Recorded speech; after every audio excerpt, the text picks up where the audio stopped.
Xin chào các bé. Hôm nay Ba Bụng Bự sẽ kể cho các bé một câu chuyện cổ tích. Đó là câu chuyện Cây Bút Thần.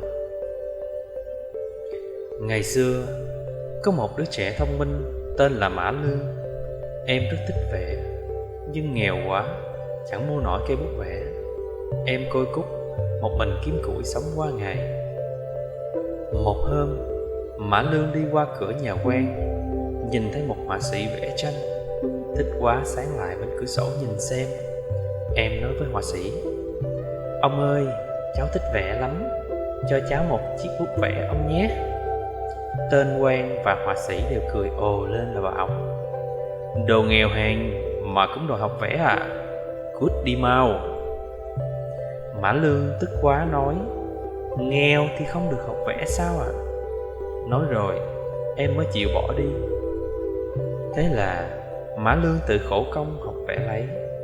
Khi lên núi kiếm củi, em vẽ cành cây vẽ chim chóc ở trên mặt đất. Đi đến bên sông cắt cỏ, em dùng ngọn cỏ chấm nước, vẽ cá trên tảng đá. Tối về, em dùng hòn than vẽ trên tường vách. Vẽ, vẽ nữa, vẽ nữa. Với các quan sát tinh tế, chim em vẽ như biết hát ca, cá em vẽ như lội tung tăng trong làn nước.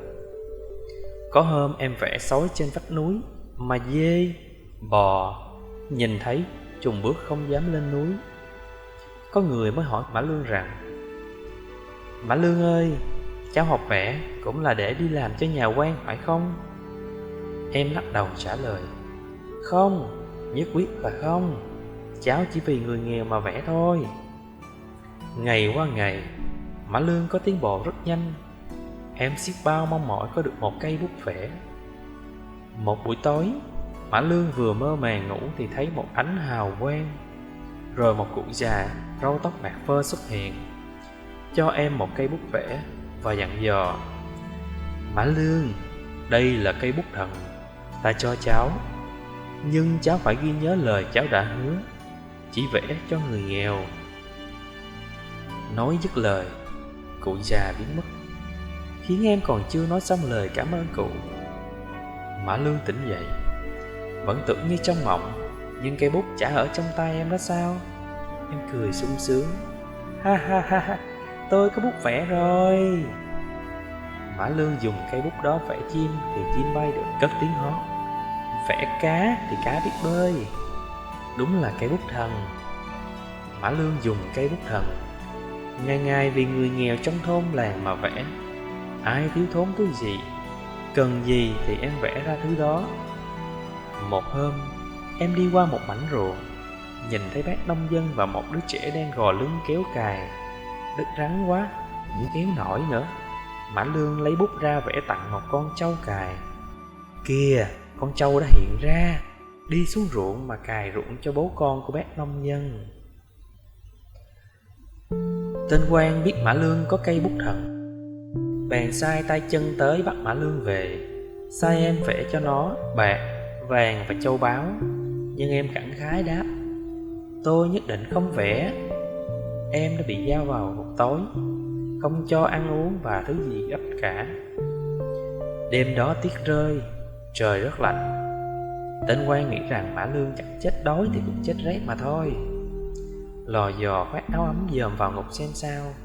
Nhưng mà nào ngờ, qua khe cửa ngục, hắn thấy Mã Lương đang ngồi sưởi và ăn bánh nướng, hương thơm phức. Đương nhiên là em đã vẽ ra cái thứ đó rồi. Tên quan lại sai tay chân vào, giật lấy chiếc bút thần và giết Mã Lương đi. Nhưng khi mà chúng xông vào buồng giam thì chẳng thấy đem đâu nữa, chỉ còn chiếc thang do em vẽ còn dựa vào ở trong đó. Tên quan lại sai tay chân đuổi theo em, nhưng em đã sớm vẽ một con tuấn mã phóng chạy đi từ bao giờ. Mã Lương chạy tới một thị trấn rất xa thì ở lại, vẽ tranh để kiếm sống qua ngày. Tranh em vẽ đều cố ý còn thiếu một thứ gì đó, như chân hay thiếu mắt, để tránh cho chúng trở thành sống động như thật, nhằm giữ bí mật về chiếc bút thần. Một hôm, em vẽ một con cò trắng không có mắt, như vô ý đánh rơi một giọt mực vào đầu con cò. Cò trắng mở mắt, vỗ cánh bay đi. Tin đó vang rọc trấn, quan ở đó báo lên với hoàng đế. Mã Lương bất ngờ bị bắt, bị triệu về hoàng cung. Hoàng đế bắt Mã Lương phải vẽ cho hắn, nhưng biết đó là kẻ tàn bạo, ức hiếp dân lành, nên hắn bảo vẽ rồng thì Mã Lương lại vẽ con tắc kè, bảo vẽ chim phượng hoàng thì em lại vẽ con quạ. Tắc kè và quạ vẽ xong lại cắn xé nhau, làm loạn cả lên, khiến hoàng đế cướp bút thần và giam em vào trong ngục. Hoàng đế cầm bút vẽ núi vàng, nhưng lại thành một đống đá đổ xuống, khiến hắn suýt toi mạng. Hoàng đế chỉ còn cách thả Mã Lương ra, dùng lời đường mật mà dụ Mã Lương vẽ. Mã Lương muốn lấy lại cây bút thần, nên giả bộ đồng ý. Hoàng đế bảo Mã Lương vẽ ra cây hái ra tiền vàng, thì Mã Lương vẽ ra biển cả. Sau đó mới vẽ một hòn đảo, trên đó có cây hái ra tiền vàng. Hoàng đế ra lệnh, vẽ ngay một con thuyền lớn cho ta. Mã Lương vẽ ngay con thuyền. Hoàng đế và các bậc triều thần lên thuyền ra đảo hái tiền. Mã Lương hoa mấy nét là gió tỏi lên, đưa thuyền ra khơi. Em hoa bút mạnh lên cho gió to lên, con thuyền chạy như bay. Mã Lương lại vẽ lên sóng nước với cuồng phong, khiến con thuyền lật nhào trong sóng nước cuộn cao, dìm chết cả lũ vua tham quan trong biển rộng. Mã Lương cầm chiếc bút thần ung dung trở về với người dân nghèo khó, và vì họ mà vẽ. Câu chuyện của chúng ta đến đây đã hết rồi. Chúc các bé vui vẻ và ngoan ngoãn nhé.